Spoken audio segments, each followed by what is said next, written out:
Ya itu arogansi ya, anak-anak sekarang tuh yang ya mungkin kayak karena tadi mereka bisa jadi apa aja.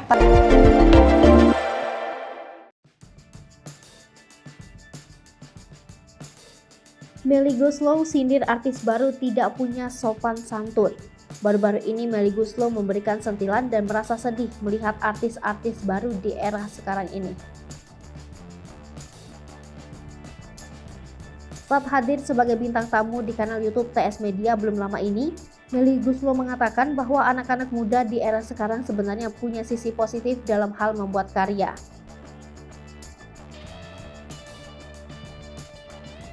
Hal yang berbeda dirasakan pada era saat dirinya masih muda.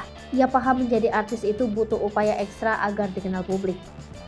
Menurutnya, tingginya kreativitas dalam berkarya membuat artis-artis muda lupa diri, apalagi bagi mereka yang sudah mendapat endorsement. Namun sayangnya, Melly Goeslaw enggan membeberkan siapa sosok artis muda yang ia maksud.